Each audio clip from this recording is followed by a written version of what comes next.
Okay, good afternoon everybody, Phil here with another Transformers video review. Going to be doing another Universe figure today, one that I picked up at Toys R Us at the same time I picked up Silverbolt. One that, if it hadn't have been a tenner in the Toys R Us sale, I probably wouldn't have picked it up because I'd never heard of the character, or, you know, I wasn't that kind of familiar with the character, and it was just a design that had never really appealed to me. It's a Cybertron repaint, but then I saw it yesterday and I actually really enjoyed it. So Cybertron, well actually Decepticon, Dropshot I think this one is. This mould's been used a few times and there's been a few different repaints of it. So vehicle mode, this kind of, I don't know if you can quite get the colour on it. It's kind of a pale yellowy colour. With a little bit of green and then grey, and then it's got some rockets, these two big rocket launchers here that pick it up and can actually twist. It's got quite a strange mechanism in there that allows it to twist and go up and down. That's a bit of a quality control issue, that does like to pop off, but it just pops back in again, and you shouldn't have any problems with it. There is some robot parts visible there when you do angle up if you keep it down it's not that bad, and then obviously underneath you can see quite a few bits, like there's his chest and these are his legs. It is a Cybertron figure, so I'm not sure what the original mould was called, I'm not sure what character it was named after, but there's been a couple, particularly in the Universe line, there's been a couple of repaints of this. This one's a Decepticon. The packaging says Decepticon. I'm sure it's Dropshot. So I'm guessing they didn't have the license just for the name Dropshot. But you get the cyber key, and then you go just into there's two holes there, and then when you plug it in this one, you get a rifle kind of thing popping out, and then you put that away. You just in place. And then this side you get,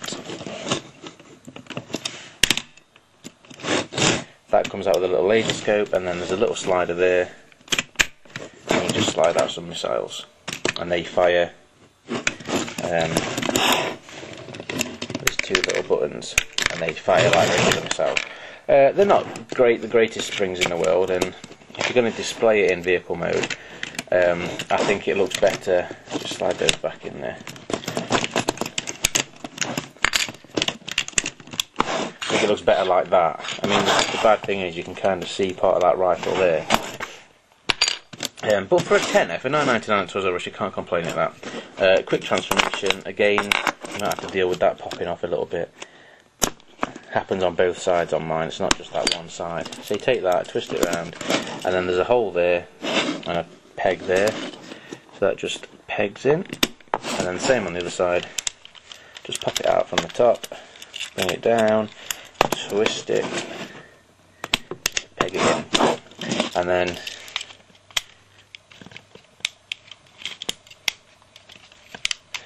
you turn him around, you bring these kind of mine catchers forward, these become the heels, and then you simply just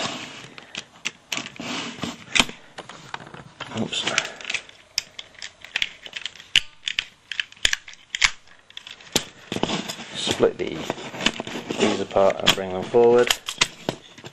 Then you've got to kind of reach in there, get his excuse me, get his fist out, reach in there, get his fist out, and then if you see around the back, that's his head, so you just want to flip that up and kind of pull that around and push it like that. And it does have a full, not a full 360, but it does have 360. You can look up, but you kind of have to take it off the rails, and you can't look down, but you can look side to side.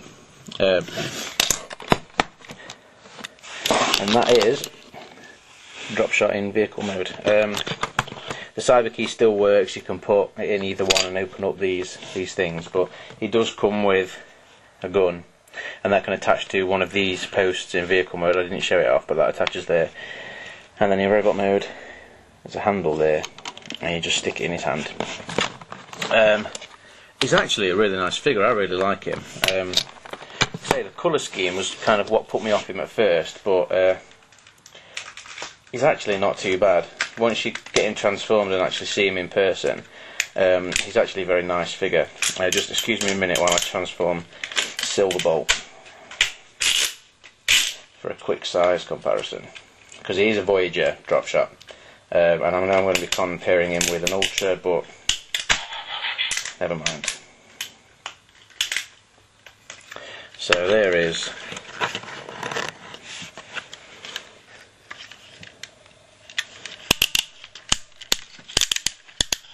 hang on a second. See if I can get these both in shot. So there is the Voyager Dropshot and Ultra. So you see, they're not a bad size comparison. I mean, the Silverbolt's quite tall, whereas he's quite bulky, and I thought the kind of missile pods on his arms might make him too bulky and look ridiculous, but they're well proportioned. They just look fantastic, I think. It is, I mean, the yellow, the horrible yellow of the vehicle mode is kind of broken up, that kind of stays on his legs, and the cannon, the missile turrets, but then you've got a little bit of yellow on the chest, and then it kind of changes into brown and like this grey, and then there's some green on his forearms and grey fists. So it's kind of, the colours are broken up. That little kind of horrible tanny yellow colour is changed, becomes a bit more broken up with greens and browns and greys. So it's, and greens. Yeah, I said that, green, brown, and grey. So it's definitely worth picking up for a tenner. Of